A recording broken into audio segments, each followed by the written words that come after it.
तीन, तीन नाही चार. किती पडतात? चार. चार.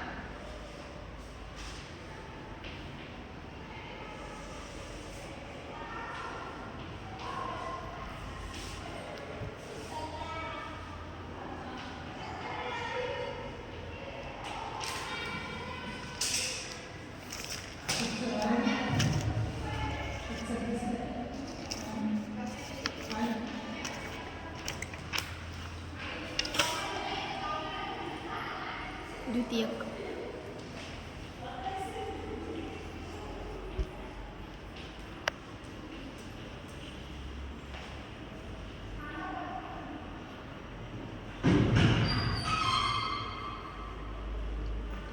विद्यार्थी मित्रांनो, आज आपण व्यवसायाचे 3 प्रकार बघणार आहोत. एक प्राथमिक, एक द्वितीय आणि एक तृतीय.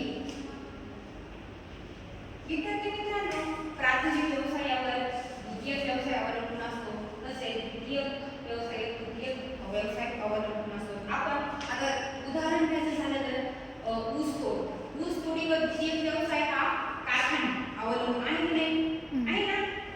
तसेच तृतीय व्यवसाय म्हणायचं झालं तर वाहतूक, जी वाहतूक केली जाते त्याला तृतीय व्यवसाय म्हणतात. म्हणजे ऊस तोडीपासून हे 3 व्यवसाय तयार होतात. एक ऊस तोडीचं प्राथमिक कार्य झालं, द्वितीयक मध्ये त्याची रासायनिक प्रक्रिया करून त्याची साखर तयार होऊन बाजारात विकायला घेऊन जाण्याची वाहतूक, ती तृतीय व्यवसाय तयार होतो. विद्यार्थी मित्रांनो,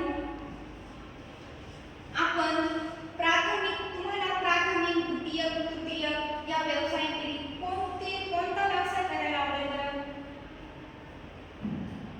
प्राथमिक आवडेल, द्वितीय आवडेल का तृतीय आवडेल?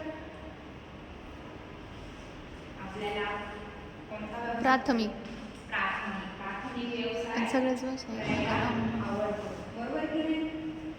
काय तृतीय, काय वाहतूक करायची सुद्धा आवड असते की नाही?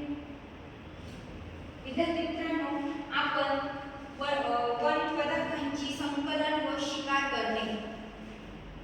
आपण जंगलात जाता का नाही? कधी जंगलात भटकंती करायला गेले का कोणी? जात असताना आपल्याला काही ना आवड असते जंगलामध्ये जाऊन त्यातील विविधता बघायची. म्हणजे जंगलातील प्राणी पक्षी, त्यांचे आवाज, तसेच जंगलातील वनस्पती.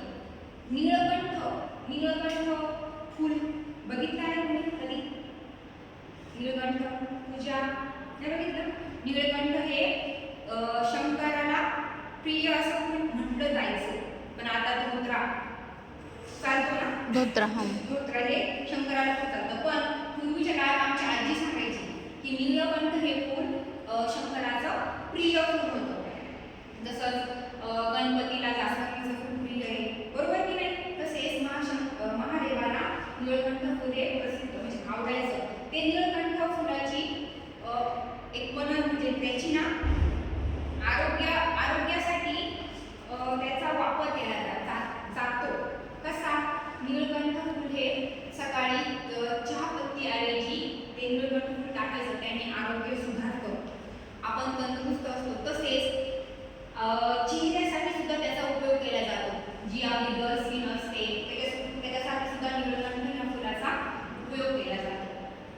चला तर विद्यार्थी मित्रांनो, आपण आता झाडाकडे वळूया. फुले.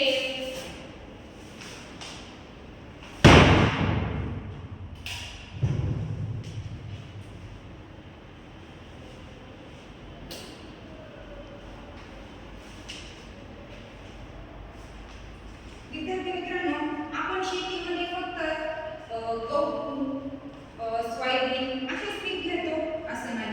आपण आता आपल्या घरातला विषय जर झाला तर माझ्या माहिती चायनापासून तयार होते. कशापासून? दुधापासून. पनीर दुधापासून तयार होते.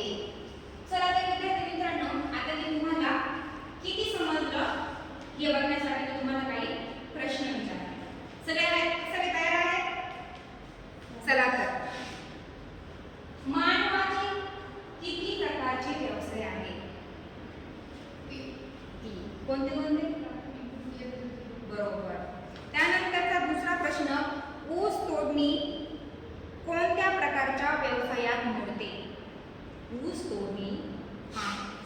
दोन्ही प्राथमिक व्यवसाय. बरोबर, प्राथमिक व्यवसाय मोठे. प्राथमिक व्यवसाय म्हणजे काय प्रियांका? सुरुवातीच्या काळात केले जाणारे निसर्ग अवलंबून असणारे